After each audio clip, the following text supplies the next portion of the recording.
আমি পরীক্ষার হলে ডিউটিতে রাউন্ড দিচ্ছি, পাশ থেকে বলছে, স্যার বিগ ফ্যান স্যার, চাপ দিয়েন না স্যার।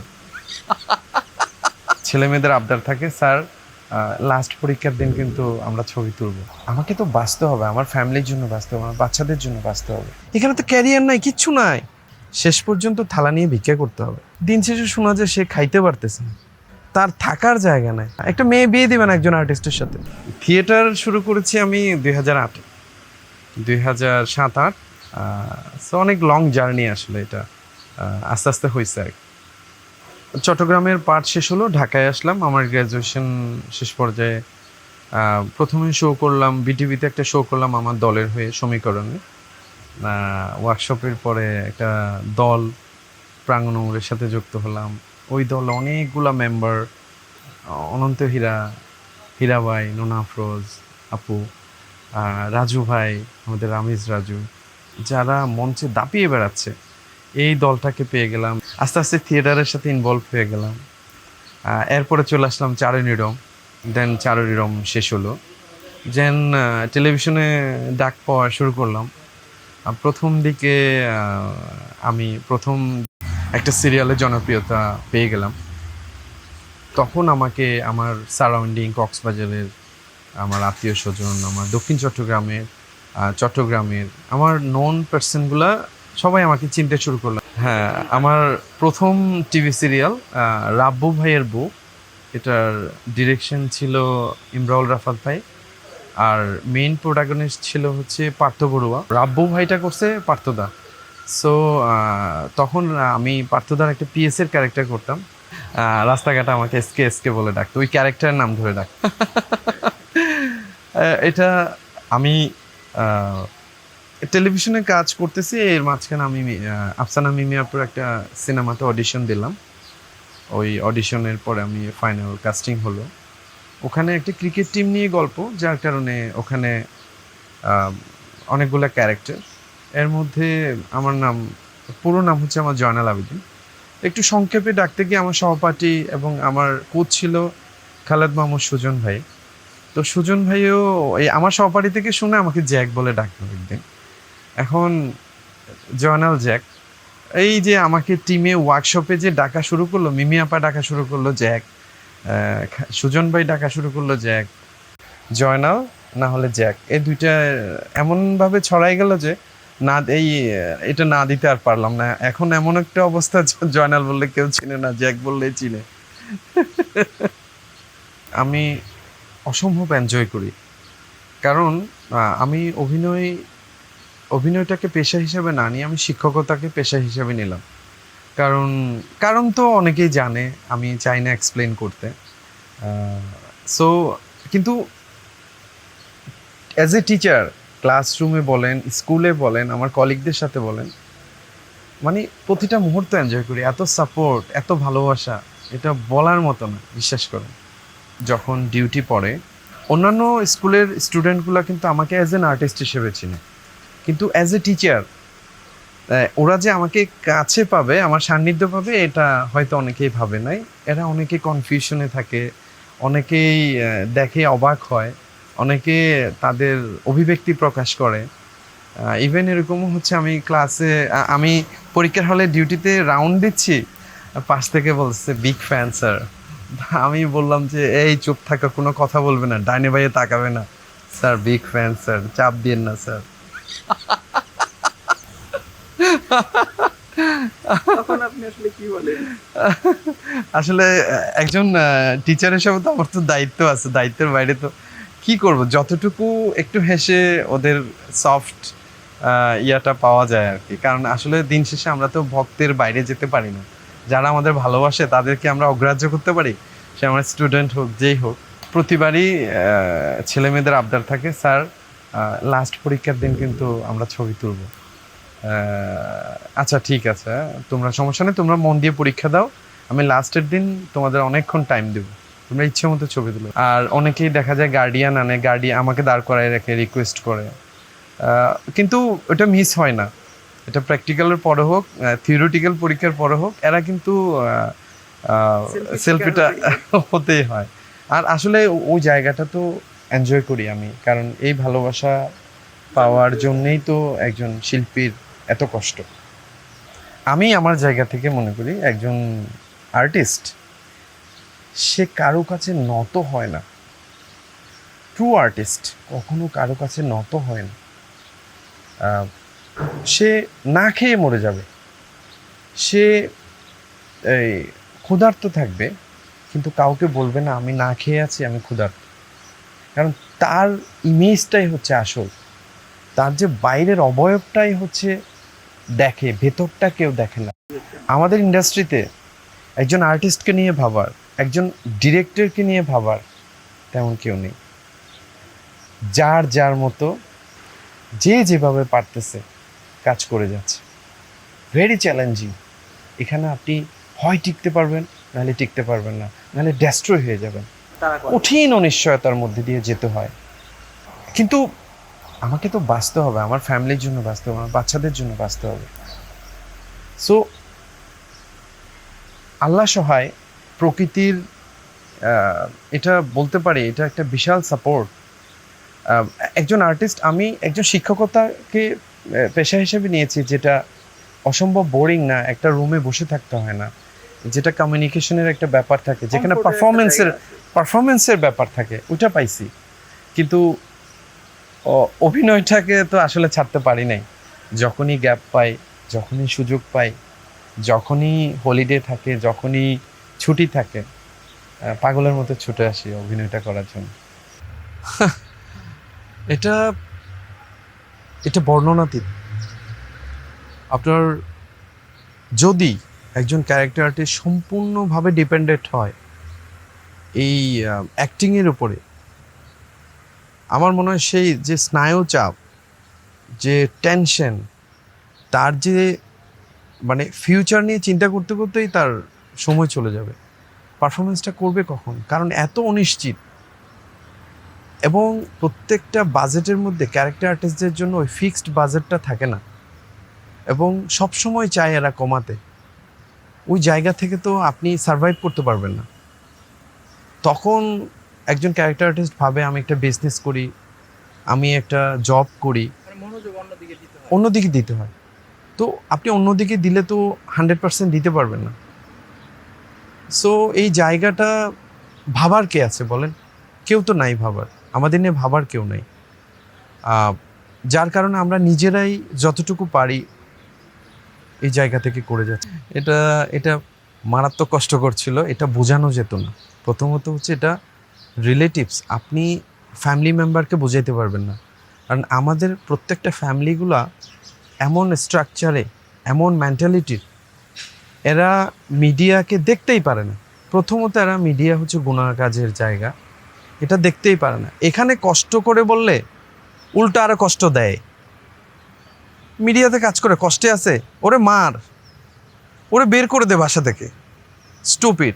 আর হ্যাঁ, ওকে বের করে দে। আর খেয়ে দিয়ে কোনো কাজ নাই, মিডিয়াতে কাজ করে, বের করে দে ওকে, ওকে বাসায় রাখার দরকার নেই।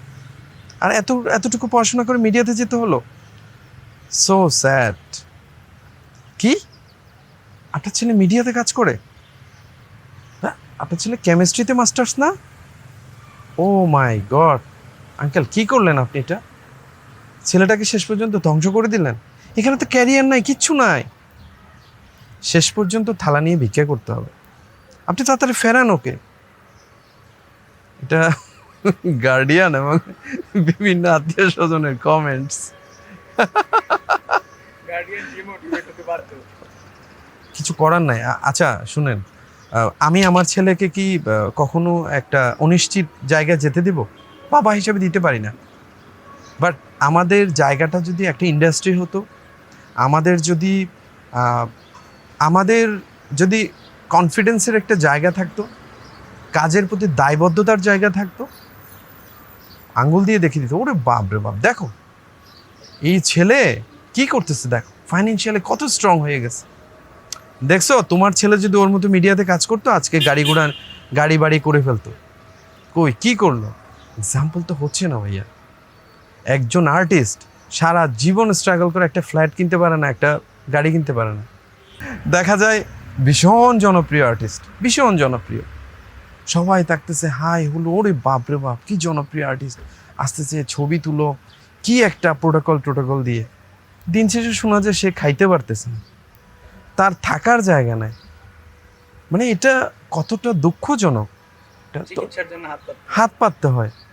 তাহলে কেন এই ট্র্যাকে আসবে বলেন? একদম ভালো ফ্যামিলির ছেলে আসবে না, একটা মেয়ে বিয়ে দিবে না একজন আর্টিস্টের সাথে? একদম লাস্ট শুটে আসার আগে কক্সবাজার থেকে যখন আমি ঢাকায় আসি, আমি স্লিপার বাসে করে আসছিলাম। তো চট্টগ্রামের আগে একটা চেক পয়েন্ট, যেখানে বাসের কেউ কোনো মাদক টাদক নিচ্ছে কিনা এরকম একটা চেক পয়েন্ট। প্রত্যেকটা ক্যাবিনে ক্যাবিনে চেক দিচ্ছে আর কি। আমি শুয়েছিলাম, মানে আমাকে নক দিল। নক দেওয়ার পরে তা আমি পর্দাটা একটু করে সরালাম। তো পুলিশ ভাইটি জাস্ট থেমে গেল, মানে আমাকে দেখে। ভাইয়া আপনি এখানে? হচ্ছে আমি ঢাকায় যাচ্ছি। যে আমি তো আপনার ভীষণ ফ্যান। আচ্ছা, থ্যাংক ইউ সো মাচ। বলে ভাইয়া আমি একটা আপনাকে চা খাওয়াবো। আমি বললাম ভাইয়া আমি একটু ক্লান্ত, আমার আমি নামবো না। ভাইয়া প্লিজ আমাকে এই সুযোগটা দেন, আমি একটা চা খাওয়াবো। আমি আবার রিকোয়েস্ট করলাম যে ভাইয়া না। তখন একটা ছবি তুললো রিকোয়েস্ট করে, আর অভিব্যক্তি জানালো। আমি বলতে পারবো না আপনাকে কি পরিমাণ ভালোবাসা এই মানুষটার, মানে আমার প্রতি তার যে ভালোবাসা, তার আমার কাজ দেখে, যে ছোট ছোট কাজ দেখে যে পরিমাণ আনন্দ সে পায়, তার বলার মানে তার বহিঃপ্রকাশে আমি অবাক হয়ে গেলাম। সত্যি কথা, আমার স্ক্রিন প্রেজেন্স অনেক কম, এবং প্রত্যেকটা নাটকেই আমি যে ফিডব্যাক পাই, আমার টিম থেকে যে ফিডব্যাক পাই, কেন জ্যাক ভাই এত কম স্ক্রিনে, মানে জ্যাক ভাইকে আরও আশা করছিলাম। যেমন আমি ছোট্ট একটা গেস্ট অ্যাপিয়ারেন্স দিছিলাম এই মাস্তান নাম একটা নাটকে। ছোট একটা, মানে হঠাৎ করে আমার ক্যারেক্টারটা আসে, একটা গান গেয়ে গিয়ে আমি একটা সবজি নিয়ে খালি গায়ে একটা গান গেয়ে গিয়ে চলে যায়, আমার হাঁসগুলা চুরি করে। সব মিলে 1 মিনিট না 30 সেকেন্ডের একটা সিকোয়েন্স। বিশ্বাস করেন অনেকগুলো সরাসরি, এবং আমার টিমকে বলছে আমরা আশা করছিলাম জ্যাক ভাই আবার আসবে, নাটকে আবার আসবে। টাকাই ছিল নাকি আমি আবার কখন আসবো, কিন্তু আমি তো সো এটা লাক। আমি অনেক কল পাই, ইভেন আমি ইউটিউবেরও কল পাই। এই আমি চাইলে মোটামুটি টাকাও কামাইতে পারি, মানে আমার নন ফেসটা ইউজ আমি যেখানে সেখানে করতে পারি। এখানে ইভেন এখন জেলা শহরেও কিন্তু বিভিন্ন ইউটিউবাররা কাজ করে, তো আমি করি না। আমি আমার যে কষ্ট অর্জিত যে জনপ্রিয়তা, এটাকে আমি সহজে হারাতে চাই না। আমি বসে থাকবো কাজ না করে, কিন্তু একটা ভালো কাজ আমি করব, সেটা যত কষ্টই হোক। আমি আপনার একটা সিকোয়েন্স করতে সুনামগঞ্জে গিয়েছিলাম কক্সবাজার থেকে। মহিদুল মহিম ভাই ডিরেক্টর ছিল, আমার জন্য অ্যাডভান্স টাকা পাঠাইছে, 5,000 টাকা পাঠাইছে শুধু ট্রাভেল কস্ট। আমি কক্সবাজার থেকে সিলেটের বাসে করে সুনামগঞ্জ গেছি, একটা সিকোয়েন্স করছি, এবং ওই একটা সিকোয়েন্স তারা চাইছে আমাকে, তারা চাইছে যে একটা সিকোয়েন্স করবে এখানে। এই যে চাওয়াটা, একটা ভালো কাজে যে পার্ট হওয়ার জন্য যে চাওয়াটা, আমার মধ্যেও যে আগ্রহটা, এটাই আমাকে বাঁচিয়ে রাখে, এটাই আমাকে আনন্দ দেয়। আমি এটাই করতে চাই। আমি সস্তা হতে চাই না, হালকা হতে চাই না ভাইয়া। না ভাইয়া, এটা বলা যায় এই মানুষটা তার টিমকে নিয়ে ভাবে, তার কোয়ার্টিস্টকে নিয়ে ভাবে। এই মানুষটা চিন্তা করে তার কোয়ার্টিস্ট কেমন আছে, ফাইন্যান্সিয়ালি ঠিক আছে, সে ঈদটাকে ঠিক মতো করতে পারতেছে, খবর নেই ভাইয়া, খবর নেই। সে চেষ্টা করে সাপোর্ট দেওয়ার, পাশে থাকার। এই মানুষটার কথা আমি জীবনও ভুলতে পারবো না। এই মানুষটা একজন শিল্পী, একজন আর্টিস্ট, জয়নাল জ্যাককে এখনো দর্শকের কাছে রাখছে। আমি অনেক আগে হারিয়ে যেতাম, আমার নাম নিশানা থাকতো না। যদি এই মানুষটা কোনো গল্পে একটা ক্যারেক্টার আসলে আমাকে শ্যুট করে এরকম একটা ক্যারেক্টার আসলে সে কলটা দিবেই, আমার টাইম আছে কি না, ইভেন সে জোর করে এই ক্যারেক্টারটা তোকে করতে হবে, এটা এটা তোর ক্যারেক্টার। তখন তখন মনে হয় যে না, আমার অনেকেই বলে না ইন্ডাস্ট্রিতে কেউ কারো আপন না, কেউ কাউকে সাপোর্ট করে না বাংলাদেশি ইন্ডাস্ট্রিতে। তখন আমার মনে হয় যে না, আমার আমার একজন এমন একজন কোয়ার্টিস্ট, এমন একজন বন্ধু আছে যে আমাকে নিয়ে ভাবে। আমি বলে শেষ করতে পারবো না এটা। এই মানুষটা সে কখনো নিজেকে নিয়ে ভাবে না, আমি দেখছি সারাক্ষণ তার টিমের জন্য এত ভাবে, সে নিজেকে নিয়ে অতটা ভাবে না। সামনে ঈদ আসতেছে, জয়নাল জ্যাকের কাজ যাবে তো, ওর ফাইন্যান্সিয়ালি ঠিক আছে তো ভাইয়া? একজন শিল্পী কাজ না থাকলে কিন্তু মরে যায়। আমার কেন জানি মনে হয় আমি মরেই যেতাম যদি কাজ না থাকতো। আমি যতই যাই করি না কেন, শিল্পের ক্ষুধাটা থাকেই একজন মানুষের। সো ওই জায়গা থেকে ভাইয়া, অনেকে আমরা বলিউডে শুনি না, শাহরুখ খান, সালমান খান, অনেক বড় বড় আর্টিস্ট যারা কাজ নাই, তাদের ইন্টারভিউতে বলে। একদিন ববি দেওল বলছিল, তার একটা ইন্টারভিউতে সালমান খানকে নিয়ে বলছিল, তখন ওই সূত্র ধরেই বলতে হয় আসলে ফারহান অসম্ভব সাপোর্টিভ একজন মানুষ। আমি গত বছর আমি হঠাৎ করে আমি অসুস্থ হয়ে যাই, হঠাৎ করে। মানে শ্যুট ছিল, লেট নাইট শ্যুট ছিল, টানা শ্যুট করে আমি সকালের ফ্লাইটে আমি কক্সবাজার চলে যাব, এর আগে আমি অসুস্থ হয়ে যাই। অসুস্থ হয়ে যাওয়ার সাথে সাথে জাস্ট আমাকে কুলে করে তার গাড়িতে করে নিয়ে গেল, লুবানাতে নিয়ে গেল। লুবানাতে নিয়ে ভাইয়া আমি যতক্ষণ সিসিইউতে ছিলাম সে ওখানেই ছিল, যতক্ষণ আমার জ্ঞান ফিরেনি অতক্ষণ স্ট্যান্ড বাই ওখানে ছিল। আমার যখন জ্ঞান ফিরে, ডাক্তাররা যখন পরীক্ষা টরীক্ষা করে আমাকে বললো যে একটা দিন রাখতে হবে, ব্লাড প্রেশার ফল হয়েছে ওভারঅল, ইভেন সে আমার পুরো বডি চেক আপ করাইছে। এবং আমি কক্সবাজারে এরপরে আমি সুস্থ হয়ে চলে গেছি, আমি জানি না আমার কত বিল আসছে, কত দিছে। জাস্ট আমি মামাকে জিজ্ঞেস করছি, ভাইয়া মামা আমার বিল কত, বলতে নিষেধ করছে। This is Farhan. আমার কাছে ফারহান সুপারস্টার, আমার কাছে ফারহান মেগাস্টার, আমার কাছে ফারহান মানে একজন বিশাল মনের মানুষ। সে অমায়িক একজন মানুষ ভাইয়া, অমায়িক। না না না, আমার জেলাসি ফিল হয় না। আমি মনে করি তারা অবশ্যই যোগ্য বলে তারা তাদের অবস্থানে আছে। আর আমি নিজেকেও ছোট করে দেখি না, আলহামদুলিল্লাহ।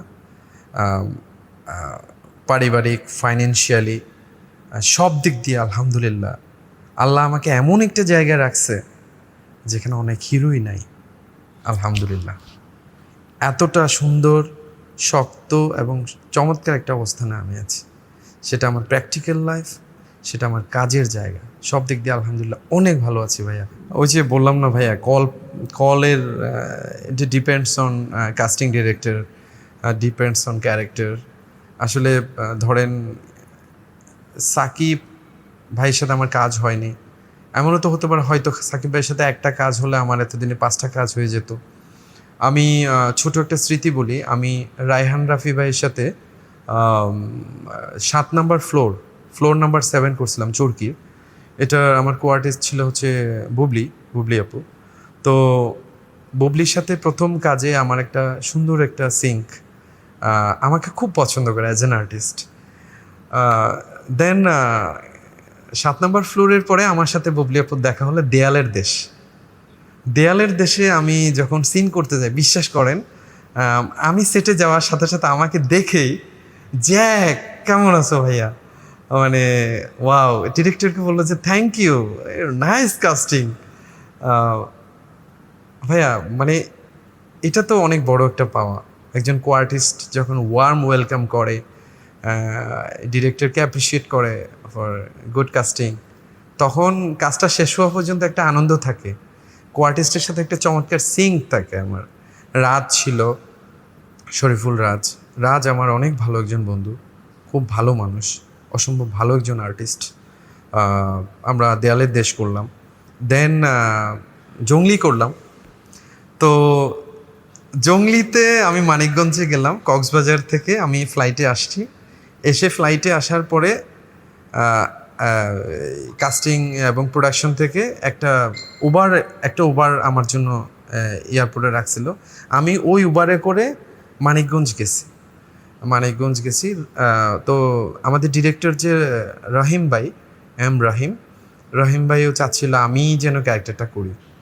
এবং এই বিশ্বাস করেন এটা আমি নাও করে দিছিলাম, মানে একটা সিনের জন্য কক্সবাজার থেকে আসবো করব। সিয়াম তো আমার মিডিয়ার ছোটবেলার বন্ধু। আমরা যখন শুরু করি আমরা একসাথে আড্ডা, একসাথে স্টে ওভার, কত মজ মাস্তি করছি। ভেরি গুড ফ্রেন্ড এবং অসম্ভব ভালো ছিল, অনেক ভালো মানুষ। আমি জোবান, সিয়াম, তো আমরা একসাথে আড্ডা অনেক সময় কাটাচ্ছি।